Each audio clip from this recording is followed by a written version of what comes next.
Oh my goodness, Katt Williams just confirmed what we all suspected. 50 Cent removed 7 major names from the Netflix Diddy documentary. And these aren't just random people. We're talking about some of the biggest celebrities in entertainment. Katt predicted this months ago, and now the truth is finally coming out. Let's get into it. So here's what you clicked on this video for. Katt Williams has finally joined the Netflix Diddy documentary chaos, and he's not holding back. He's calling out 50 Cent for protecting certain people and keeping the real players out of the final cut. Remember when Katt went on Club Shay and said, "All lies will be exposed"? Yeah, he was talking about this exact situation. And honestly, the man was spot on. Here's what you're gonna get from this video. I'm gonna show you the 7 names that got completely scrubbed from the documentary, and also from Katt Williams' own mouth. We'll talk about why these people were protected, how Katt Williams predicted all of this before anyone else saw it coming, and the connections between these celebrities and Diddy that Netflix definitely didn't want you to see. Now get this, people allegedly actually tried to bribe 50 Cent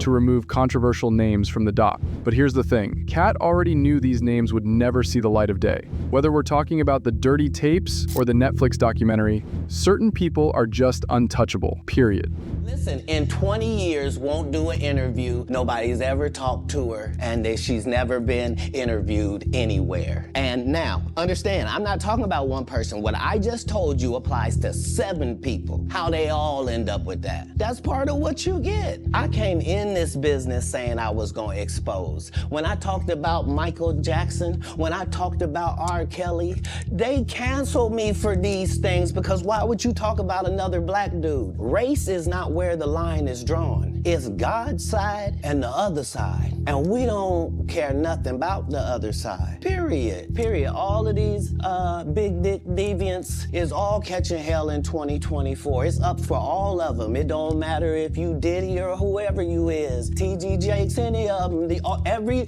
All lies will be exposed. That's all. And anyone who takes that the wrong way, know why they take it the wrong way. The truth is the light. Now before I start this video, I want to let you know that we are not going to talk about the most obvious names, such as Jay-Z or Beyonce, as we already know about their deeds. So it all started back in 2024, when Katt Williams went on Club Shay and basically predicted Diddy's entire downfall. He said, "Diddy likes to party, and you gotta tell him no." He warned everyone that all lies would be exposed in 2024, and look where we are now. Katt called out TD Jakes, Diddy, and a whole bunch of other people. He said the ones who have a problem with the truth know exactly why they have a problem with it. That wasn't just talk, that was a warning. Fast forward to now, 50 Cent produced this documentary called Diddy, The Reckoning for Netflix. The doc has never before seen footage of Diddy right before his arrest. We're talking about behind-the-scenes clips, strategy sessions with his lawyers, and some seriously explosive allegations. Diddy's legal team was not happy. They sent cease and desist letters to Netflix, claiming the footage was stolen and never authorized for release. They called it a shameful hit piece. But Netflix didn't back down. The documentary dropped anyway. Here's why this matters right now. Diddy got sentenced to 4 years in prison for prostitution charges after he beat the bigger RICO charges. But this story is far from over. There are over 150 lawsuits coming his way, and some of them involve minors. Yeah, you heard that right, minors. The feds have already said more charges are possible. The investigation isn't done. In fact, prosecutors working on Diddy's case are now talking to the prosecutors on Tupac's case. That should tell you how deep this goes. People are also claiming they have Diddy tapes ready to leak, and those tapes allegedly show other celebrities doing things they definitely don't want the public to see. And speaking of Katt, he just made a joke that basically confirmed everything. Listen to this. He just gave P. Diddy 4 years. Say that again. But you get 27 years. 4 years. Meanwhile, they tried to give me 4 years with 2 blunts I had no intention of smoking in the first place. Same 4 years. I don't give a fuck. Being an ass-kicking devil worshiper is not against the law. They put that man on a whole RICO because they thought he was f***ing for China. They said, bring out the 9 cross. 9 niggas walked out there. That ain't even get the law. Go on and get yourself. That man liked this so much as his punishment. They sent him to the place with the most. So I ain't finna say shit. Now I know that sounds wild, but this wasn't just comedy. This was Katt confirming what he's been saying all along. He knows what happened, he knows who was involved, and he knows exactly who got protected. So let's get into these 7 names. First up, Snoop Dogg. Now I know you're thinking, Snoop? Really? Yeah, Really. Snoop has deep ties to Diddy going back decades. They partied together, did business together, and collaborated on music. They were in the same circles for years. So why didn't Snoop make it into the documentary? Because Ally Carter exposed him, and what she said was shocking. Everybody knew that Snoop Dogg, not again, mentioned him in December of 2020, but everybody beat the hell out of me. Through you, that can't be true. What the hell do I know, right? And then recently it just came out again that Snoop Dogg got accused of children. And what did everybody do? Ooh, Snoop Dogg is at the halftime. I'm going to the halftime. But we canceled Dr. Seuss and Jemima. And nobody mad. Nobody. Super Bowl happens. They were dripping down from the letters, the LVI. I know, but then that's fine. That's fine. Let's go to the game. Make some hot wings. It's fine. It'll pass. It'll pass, right? It's a phase. It's just a phase. But oh no. Tell somebody that plastic straws are coming back and throw a fit. Let a convict get arrested. Somebody put a knee on a convict's neck and it's over. Neck of it. Crickets. Crickets. Nothing. Everything's fine. Ally Carter said Snoop Dogg is even worse than Diddy. She claims Snoop is more influential and more protected than Diddy ever was. She mentioned Snoop way back in December 2020, but everyone attacked her for it. People called her a liar. They told her to shut up, but she kept speaking. Here's the thing, Snoop got accused of transporting young ones for bad things. You'd think that would be huge news, right? You'd think there would be investigations, protests, something. But what actually happened? Nothing. Absolutely nothing. Instead, Snoop performed at the Super Bowl halftime show. Let that sink in for a second. A man accused of trafficking children performed at one of the biggest events in America. People canceled Dr. Seuss and Aunt Jemima over way less, but Snoop got a pass. Ally Carter even pointed out the symbolism. She said the letters LVI at the halftime show were dripping, like blood, but everyone was too busy making hot wings and enjoying the game to care. So why did 50 Cent cut Snoop from the documentary? Because Snoop is too connected. He's too protected. If 50 tried to expose Snoop, the documentary would never get distributed. Some people in hip-hop are untouchable, and Snoop is one of them. Next up, Kevin Hart. Now, Kevin's situation is interesting because he's been pretty vocal about the Diddy situation, but in a very careful way. Kevin used to attend Sean Combs' famous Puffy Flavor camps. If you don't know what those were, just know they were wild. Kevin was in the inner circle during those days. There's even this viral Frosty Flakes footage that shows Kevin knew exactly what was happening. We want to thank you. Come here. Don't sit on the bed at night. No homo. No, just don't get close to the bed. Don't get close, but it's just like, yo, we want to thank you for hosting the thing, man. It's been a pleasure. You didn't have to do it, and you did it. No, I definitely didn't have to do it. I definitely didn't have to. First and foremost, I'm not getting in the bed. Shout out to him and what he did. I'm just gonna, if we can, let's just put the camera a little this way, just so we're not. I don't want my shot to even, I don't want it to come close to the bed at all. I should look like he fresh off a goddamn plane. I should. Fresh off the guard stage. That's my brother right here from day one. We used to wake up and, damn, pause, but like, check this out.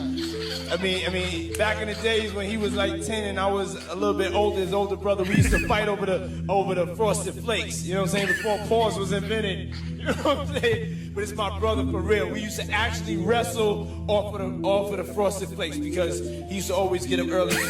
Now he's one of the richest stars in the world. And What the did Puff just say? Nobody's gonna acknowledge this but me. Puff just said we used to wrestle over the Frosted Flakes, and we're streaming live. That was stupid. Listen, that was fucking stupid. Listen, we're having a good time, yo. Oh, your Usher made it in the. Hey, yo.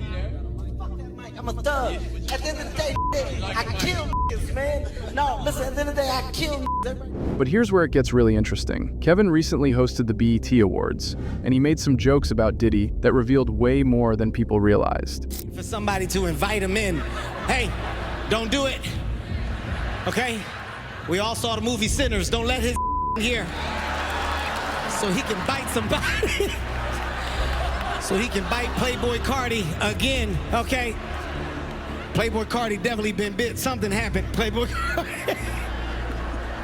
Playboy Cardi's been bit. I know he has. Nobody let Kanye in. No! Tonight, I will do my part. Everybody will get flowers. I'll do my part to make sure that I put us on a high pedestal, man. Also, I'm gonna do my part. I'm shutting down the idea of after parties. No after parties tonight, okay? None. Take your home after this. That's why I did it on a Monday. People gotta go to work tomorrow. No after parties. That's where it's slippery at them after parties. Okay. We're learning a lot about people, ain't we? We're learning a lot. God is good all the time.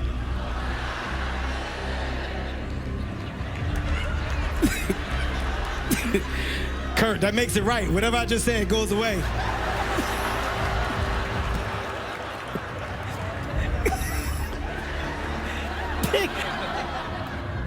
Funny.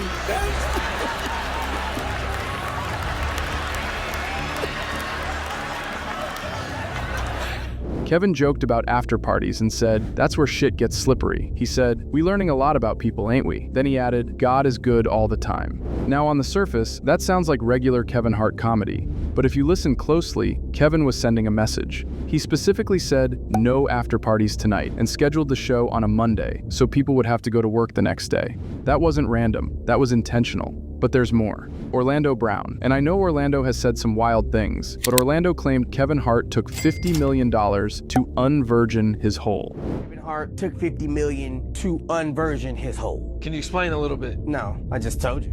Now, whether you believe that or not, here's what we know for sure. Kevin knows too much about the industry's dark side. He was there, he saw things, he participated in things. But he's too successful now to be dragged into this mess. 50 Cent removed Kevin from the documentary to protect him, because protecting Kevin means protecting the entire comedy industry. And 50 wasn't about to open that can of worms. All right, let's talk about Mase. This one is probably the most frustrating, because Mase was literally one of Diddy's closest people during the Bad Boy Records era. Mase was at the center of everything.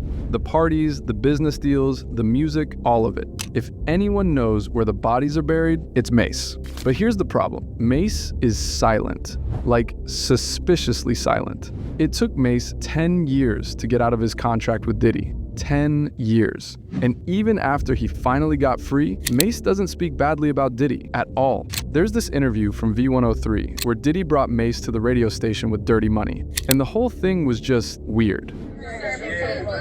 No, this is freedom paper.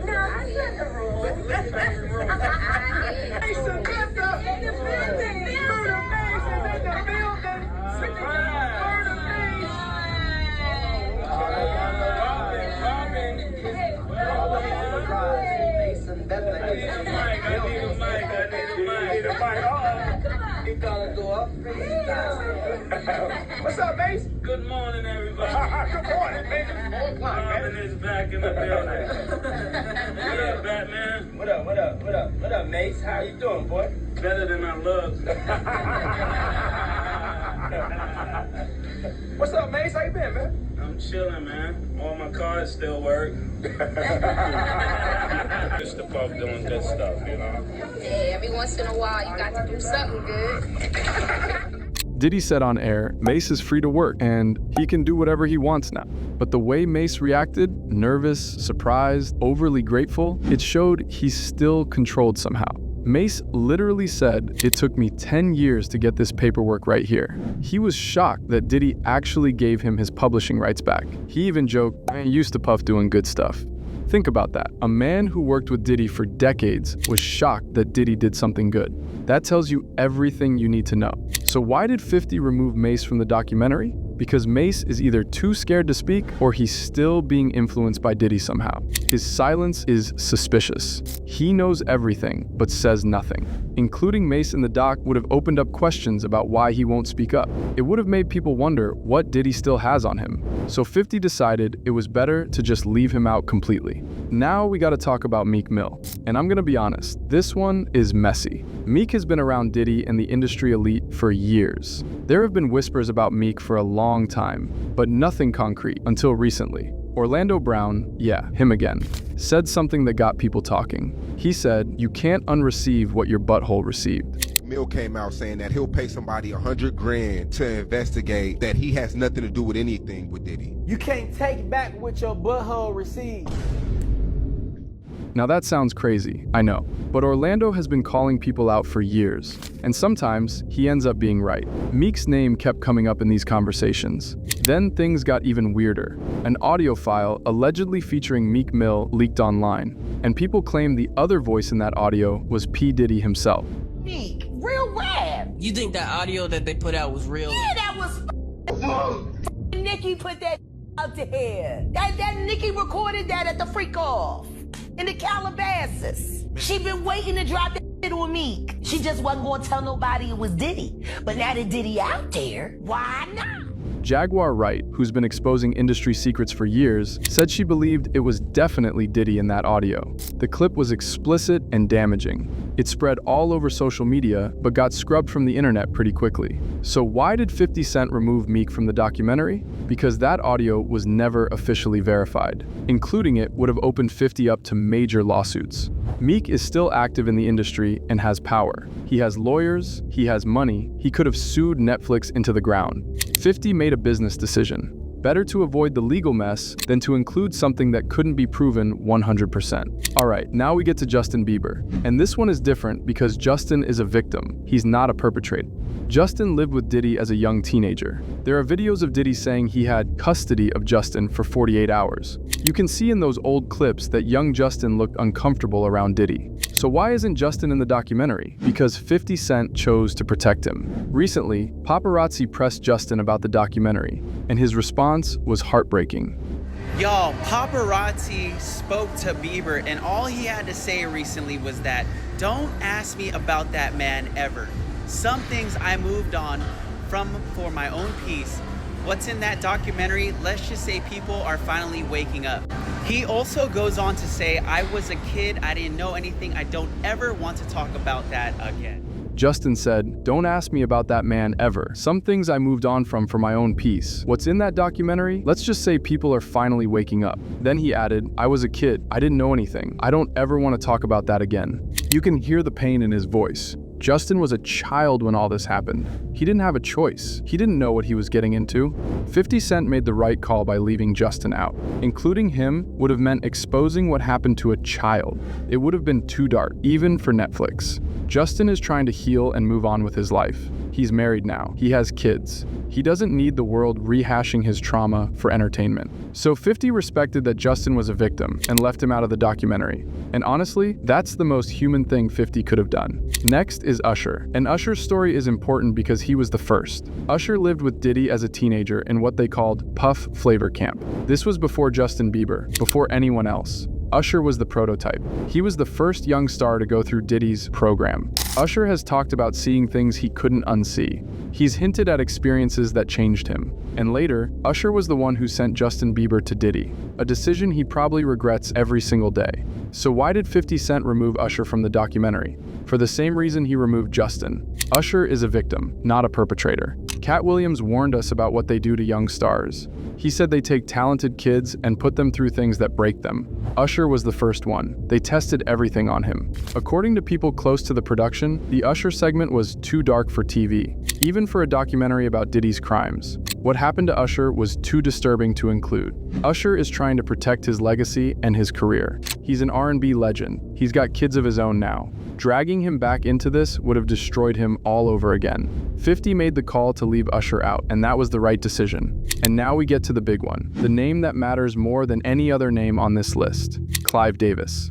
Most people don't know who Clive Davis is, but if you know, you know. Clive Davis is the man above Diddy. He's the true gatekeeper of the music industry. Diddy doesn't move without Clive's approval. Diddy doesn't make a decision without checking with Clive first. Clive discovered and controlled Whitney Houston, Alicia Keys, and countless other massive stars. He's been in the industry for over 50 years. He knows everyone. He's connected to everyone. If Diddy threw wild parties, imagine what Clive's parties looked like. Diddy was just a worker. Clive was the boss. Katt Williams said it himself. He said, "Diddy was just a worker. Who is the boss? Clive Davis." So why did 50 Cent remove Clive from the documentary? One word: fear. If you expose Clive Davis, the documentary doesn't get distributed.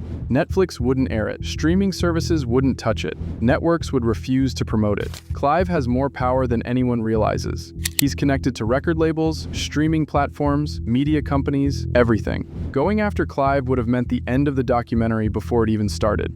50 Cent had to remove Clive's name because if he didn't, you wouldn't be watching this documentary right now. It would have been buried. And that's the most important omission on this entire list. Everyone focuses on Diddy, but Clive created the system that allowed Diddy to do what he did. Diddy learned everything from Clive. Taking down Diddy means nothing if Clive stays protected. And that's exactly what happened. So there you have it, the 7 names that 50 Cent removed from the Netflix Diddy documentary. Katt Williams told us this would happen. He said all lies will be exposed in 2024, but he also knew the biggest names would stay hidden. He knew certain people were too powerful to touch. From Snoop Dogg to Clive Davis, these names show you how deep the protection goes. The system protects its own. Always has, always will. The Netflix documentary is just the beginning. More charges are coming for Diddy. The feds are still investigating. The lawsuits keep piling up.